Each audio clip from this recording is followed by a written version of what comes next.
Hi, I'm Brian Russell, and I'm your professor for life. Today, I want to talk about roots.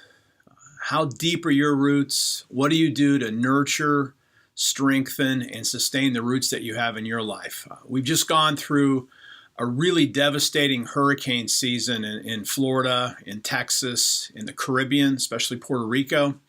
And when I think about hurricane seasons, I remember my first hurricane season back in 2000 in Florida when I moved my family down into the Orlando area. Now, one of the first things that I had done when I moved to my new home was I went to Home Depot and I bought a couple of jasmine shrubs. At this time, they were very tiny. They were less than a foot tall. And I had them in the backyard, and we got the news that there was going to be a tropical storm coming through Central Florida. Now, I'm from Ohio, so when I heard there was anything coming, hurricane, tropical storm, I was pretty scared when I first moved to Florida. And so the weather people had said, get everything out of the backyard, tie down loose things, just be ready. So I listened. And so I kind of dutifully went out and I got my two little jasmine bushes. They were just in the pot still, and I put them on our screened-in porch up against the house so everything would be good. And I went to bed. I woke up the next day and I realized, wow, I didn't hear any wind or anything. So as often happens, the forecast isn't exactly accurate. And so this tropical storm had swung back out a different direction. So we didn't get any effects at all in Central Florida other than maybe just a little bit of rain. But I went back out, and at least this time, I discovered that there was something more dangerous in my house, especially to jasmine plants that were still in their pots, than a tropical storm, and that was my dog. Well, during the night, we had a doggy door. My dog had found the two pots with the small jasmine plants up against the house, and so my dog was so excited that I had given her gifts.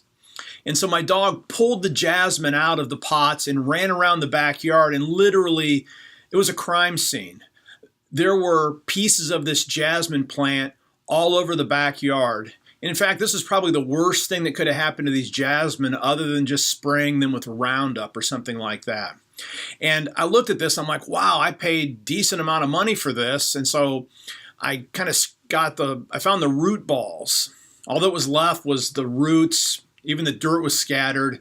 And I remember thinking, the lady at Home Depot had said, if I brought these back, because if they die within a year and I had a receipt, I can get a new plant. I'm thinking, I don't think I can take this back. So what I did is I just took the root ball, stuck it back in the pots, and just walked away. And I was just going to throw them in the trash when I thought about it. Now, you probably know where this is going. But after a couple weeks, I went back out there, and stunningly, because the roots had been put back into the ground, into the soil in this pot, the jasmine started to grow again. And now literally, if you go back by my house, I don't live there anymore, but those two jasmine plants are now enormous, full-grown jasmine, and they were fine because their roots were intact even when they went through this disaster of having this dog rip the rest of the leaves off and scatter them all over the place. And so when I think about hurricane season, I'm always reminded about these jasmine, and I'm reminded of that question, how deep are my roots? One of my favorite psalms is the first psalm, and the first three verses go this way. It says, happy is the person who does not walk in the counsel of the wicked, or stand in the way of sinners, or sit in the seat of mockers. But his delight is in the law of the Lord, and on his law he meditates day and night. He's like a tree planted by streams of water, which yields its fruit in season, and whose leaf does not wither. Whatever he does prospers. I love that psalm because it gives us this vision of how does a happy person, in other words, what's a happy person? It's a person who's been blessed by God. How does a happy person make it through the world? And sometimes it seems like the answer is really easy. But notice what it says. It says the happy person delights in Scripture and meditates on it day and night.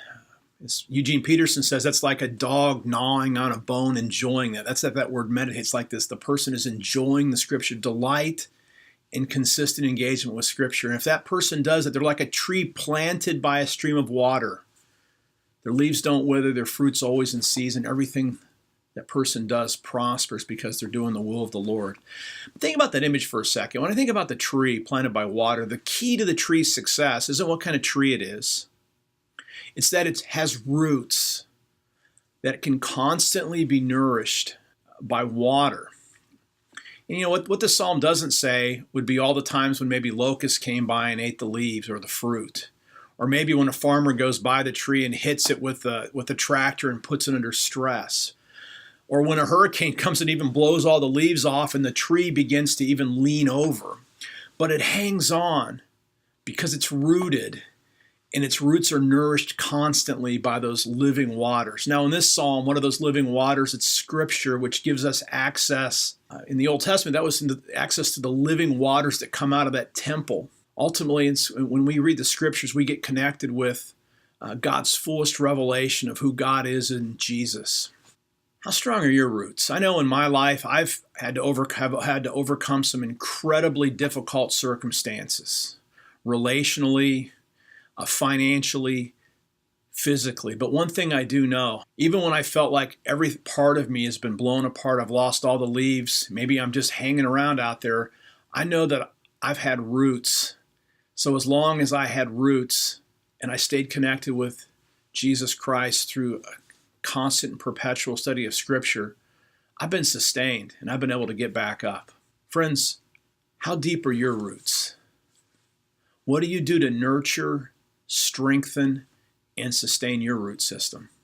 I know in Scripture, I found the secret to my life. I hope that becomes your means of building a root system too. I'm Brian Russell. I'm your professor for life.